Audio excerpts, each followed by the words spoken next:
Assalamualaikum warahmatullahi wabarakatuh. Selamat pagi, salam sejahtera untuk kita semua. Baiklah, pembelajaran PPKN kelas 9 bersama Ibu Erlina Metia. Mudah-mudahan kamu dalam keadaan sehat walafiat. Materi yang bab 3 berjudul Kedaulatan Negara Kesatuan Republik Indonesia.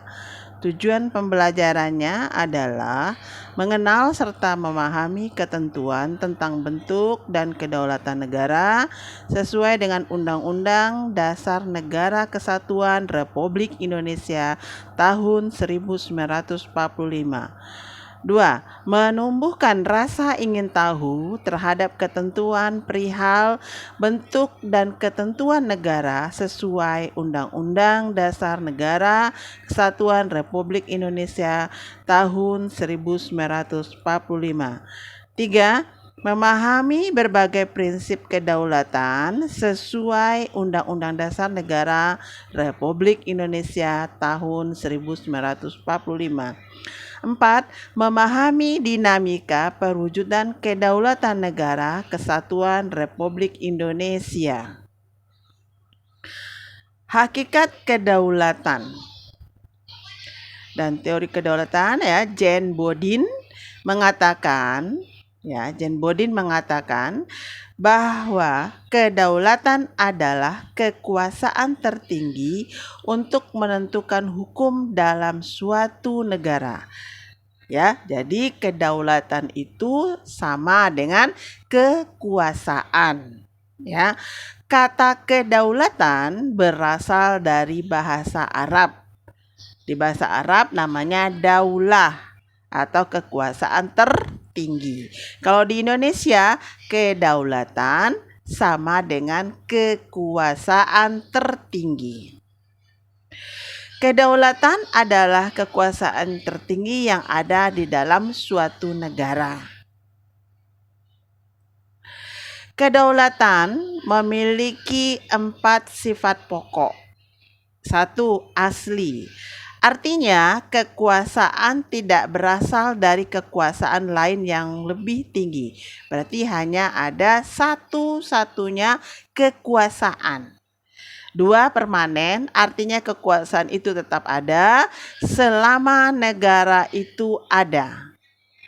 Jadi selama negara itu berdiri, kekuasaan tetap ada, walaupun berganti-ganti pimpinannya atau presidennya. Yang ketiga itu tunggal, artinya kekuasaan itu merupakan satu-satunya dalam negara dan tidak dibagi kepada badan-badan lain. Jadi hanya satu kekuasaan, tidak dibagi-bagi kepada badan yang lainnya. Yang terakhir, 4. Tidak terbatas. Artinya kekuasaan itu tidak dibatasi oleh kekuasaan lain. Jadi tidak ada yang membatasi kekuasaan tersebut. Kedaulatan atau kekuasaan tertinggi suatu negara terdiri atas 2 bentuk, yaitu kedaulatan ke dalam dan kedaulatan keluar. Apa yang dikatakan kedaulatan ke dalam?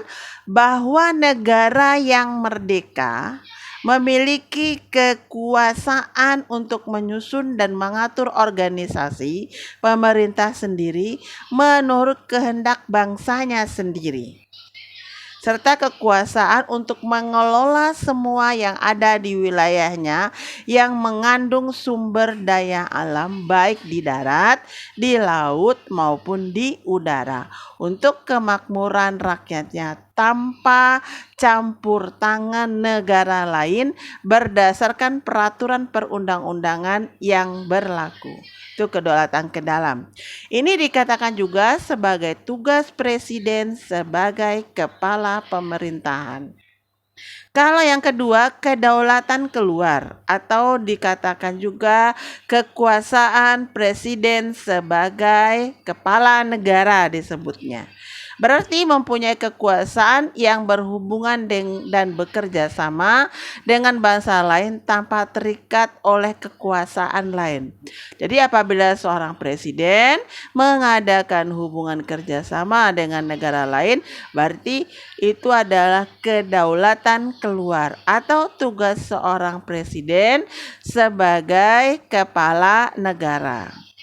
Contoh pelaksanaan kedaulatan keluar, mengadakan perjanjian dengan negara lain, menyatakan perang atau perdamaian, ikut serta dalam organisasi internasional.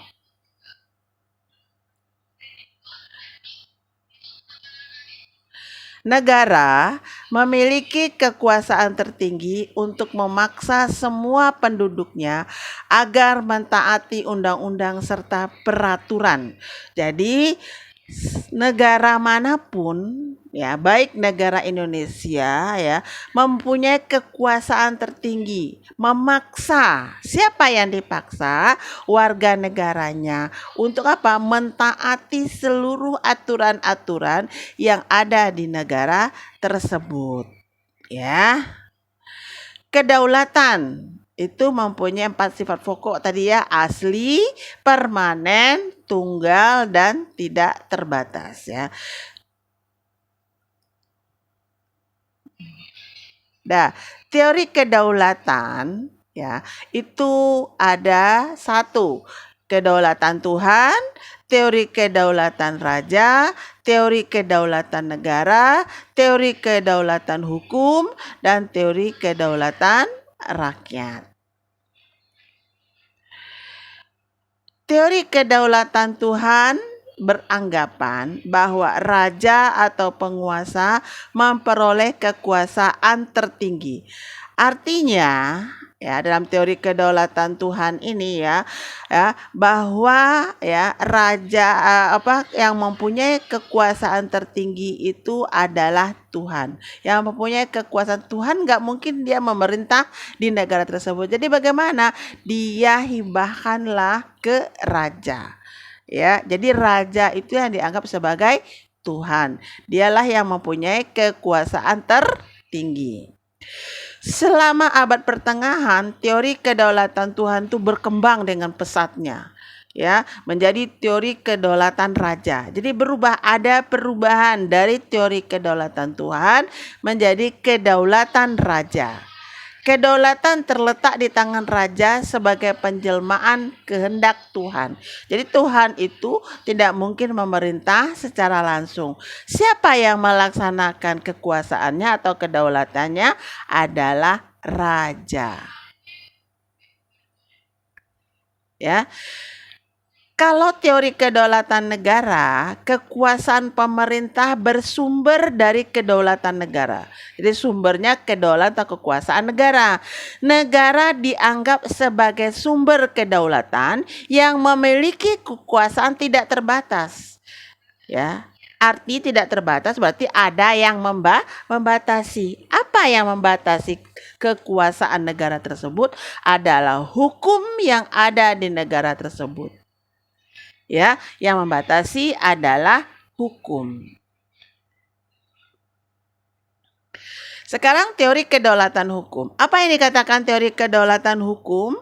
Kekuasaan hukum merupakan kekuasaan tertinggi di dalam negara. Jadi posisi yang paling tertinggi di dalam negara tersebut adalah hukum. Hukum mempunyai kekuasaan yang sangat tinggi. Setiap yang ada di dalam negara harus taat dan patuh terhadap hukum yang berlaku. Kekuasaan pemerintah berasal dari hukum yang berlaku. Ya, hukum berguna di sini untuk apa? Menertibkan masyarakat atau warga negaranya. Yang mempunyai kedaulatan tinggi siapa? Hukum. Jadi siapapun yang melakukan satu kesalahan, melanggar kedaulatan yang ada di dalam negara, harus mengalami harus mematuhi maksud saya kekuasaan daripada hukum tersebut. Kalau dia bersalah ya harus menerima imbalannya. Ya, bersalah harus dihukum. Ya. Kalau kedaulatan rakyat, ya, artinya ya pemegang kekuasaan tertinggi memberikan haknya, ya, memberikan hak-haknya kepada penguasa untuk kepentingan bersama. Ini dipraktekkan juga di Indonesia, kedaulatan rakyat. Yang tertinggi adalah kekuasaan rakyat. Siapa rakyat di pemerintahan tersebut? Adalah MPR. DPR, kalau di daerah namanya DPD. Jadi lembaga perwakilan kita yang tertinggi MPR, DPR, ya, dan DPD. Teori kedaulatan rakyat ini ya artinya kekuasaan tertinggi ada di tangan rakyat. Rakyat melimpahkan kekuasaannya kepada siapa? Kepada pemimpinnya atau legislatifnya di sini. Ini adalah contohnya pada saat pelaksanaan pemilihan umum. Teori kedaulatan yang dipakai Indonesia berarti ada dua. Satu, teori kedaulatan rakyat, buktinya ada di pasal 2 ayat 1 Undang-Undang Dasar 45. Yang kedua adalah kedaulatan hukum di pasal 1 ayat 3. Setelah mendengarkan video Ibu tadi, silahkan kamu ambil 3 kesimpulan dari materi yang ditulis di kolom komentar dengan menyebutkan nama, kelas, dan nomor absen. Yang memberi komentar itulah yang mendapat nilai. Semangat ya. Terima kasih sudah bergabung di pembelajaran PPKN. Wabillahi taufik wal hidayah. Wassalamualaikum warahmatullahi wabarakatuh.